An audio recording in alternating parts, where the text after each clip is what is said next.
Channel mark commerce. Student, आज की इस क्लास में हम डिस्कस करेंगे national income at current price and constant price.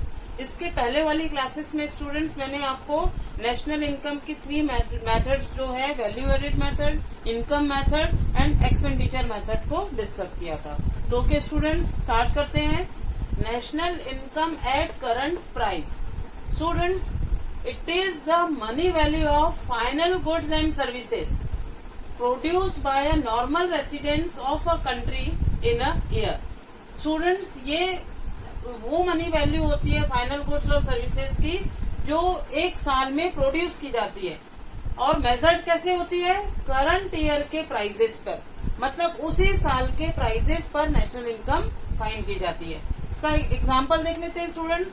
Measurement of India's national income at the price of 2015-16। जो 2015-16 जो करंट ईयर है, जो करंट ईयर अभी चल रहा है, उसके प्राइजेस को लेकर हमें नेशनल इनकम को फाइंड करना है। स्टूडेंट, नेक्स्ट देख लेते हैं national income at constant price. Students, ये कांस्टेंट प्राइस में ऐसा होता है कि अभी जो प्रेजेंटली अगर हम बात करें तो इंडिया में 2011 और 12 इसको बेस ईयर माना गया है। अब स्टूडेंट्स, बेस ईयर क्या होता है? बेस ईयर इट मीन्स इस साल में कोई भी प्राइस फ्लक्चुएशन, इस तरह की कोई भी पोजीशन नहीं आई है। बेस ईयर किसे कहते हैं स्टूडेंट्स की जो 2011-12 को हमने प्रेजेंटली जो इंडिया में बेस ईयर माना हुआ है, तो ये जो 2011-12 है, इस ईयर में प्राइस फ्लक्चुएशन इस तरह की कोई भी कंडीशन नहीं हुई है, इसीलिए हमने इसको 2011-12 को बेस ईयर माना है। तो स्टूडेंट देख लेते हैं कि national income at constant price क्या है।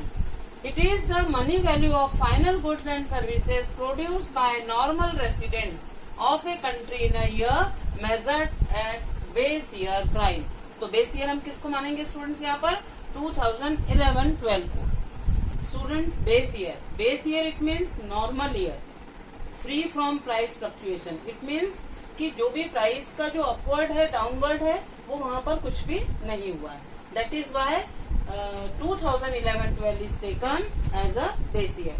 फॉर एग्जाम्पल स्टूडेंट, अगर हम इंडिया की जो नेशनल इनकम है, मान लो इंडिया की जो नेशनल इनकम 2015-16 की है और इस ईयर की नेशनल इनकम को अगर हम 2011-12 के प्राइजेस से फाइंड करेंगे, then this term is called national income at constant price.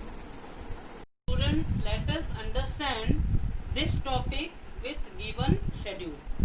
Okay students, commodity given, quantity produced given, current year price, base year price, market value at current price and market value at base year price.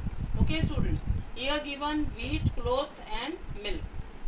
जो wheat का जो quantity produce हुआ है student 2015-16 में 1000 हुआ है। Current year का इसका प्राइस जो है वो 12 रुपीज के जी है एंड बेस ईयर का प्राइस है 7 रुपीज के जी।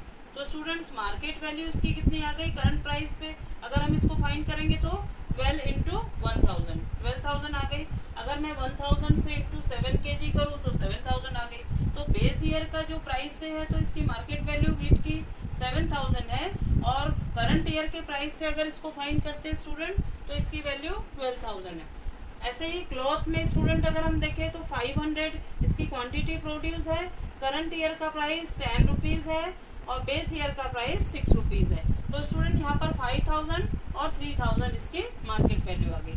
एज सेम स्टूडेंट्स, मिल्क यहाँ पर दिया हुआ है, इसका क्वांटिटी प्रोड्यूस 250 है, करंट ईयर में प्राइस इसका 12 रुपीज है स्टूडेंट, बेस ईयर में इसका 8 रुपीज है।